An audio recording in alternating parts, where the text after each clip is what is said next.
Ito ay ang St. James the Great Parish Church na nakulugar sa Ayala Alabang Village, 1770, Muntinlupa City, Metro Manila. Ang pagiging makadiyos ay likas na sa ating mga Pilipino. Ang linggo-linggong pagsisimba, pagdiriwang ng mga kapistahan, bilang pasasalamat, pag-awit ng mga religious songs, at pamumuhay na naayon sa salita ng Diyos ay ilan sa mga tradisyong patunay ng kulturang ito. Ito ang dahilan kung bakit hindi tayo sumusuko sa anumang hamon ng buhay.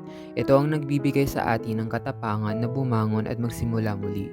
Ito ang dahilan kung bakit mayroon tayong mga ngiti sa muka. Ito ay nagsisilbing tanglaw sa panahon ng karimlan. Ang ating pananalig ay ang nagpapatibay at nagpapabuklod sa ating mga Pilipino.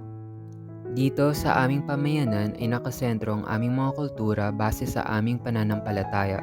Kaya ang simbahan na ito ang tanging larawan upang maipakita ang kultura ng aming pamayanan. Ang mga Pinoy ay kilala sa pagiging relihiyoso mula sa sinuunang panahon pa lamang. Nagmula ito sa ating mga ninuno. Sa pagdating ng mga Kastila, sobra tayong naimpluwensyahan ng mga Kristyanismo. Ang Pilipinas ay hindi nagkukulang sa pagkakaroon ng pananampalataya sa Panginoon. At dito magkakaroon ng refleksyon sa kultura ng aming pamayanan na kung saan halos lahat ay may partisipasyon ukol sa nasabing kultura. Dito sa simbahan na ito ay ginaganap ang iba't ibang pandiriwang ukol sa mga ganap ni Hesukristo.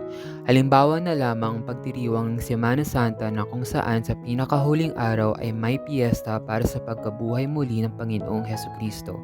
Sa piyesta na ito ay may handaan para sa lahat na dumalo sa simbahan upang bigyang selebrasyon sa pagkabuhay muli ng Panginoon. Hindi din nagpapahuli ang pagdiriwang ng Pasko sa simbahan na ito. Makikita mo talaga dito sa simbahan na ito ang refleksyon ng pagiging mapagmahal ng mga Pilipino sa Panginoon. Tuwing Pasko ay labis silang nagsasalo-salo upang bigyang halaga ang pagdating ni Jesus. Sa kabilang banda naman, meron din kaming simbang gabi na kung saan ang mga tao sa pamayanan na ito ay nagsisimba tuwing madaling araw upang isilang sa ating puso, isip at kaluluwa si Kristo. Sa kabilang banda, ang simbahan na ito ay nagbibigay donasyon para ipahiwatig ang katuruan ni Jesus na isipin ang kalagayan lagi ng kapwa, bagamat sa ating pagkakaiba-iba. Inaalala naming ito bilang isang pamayanan dahil ang simbahan na ito ay parte ng aming kultura bilang isang Pinoy na ang kultura natin ay pagiging makajos.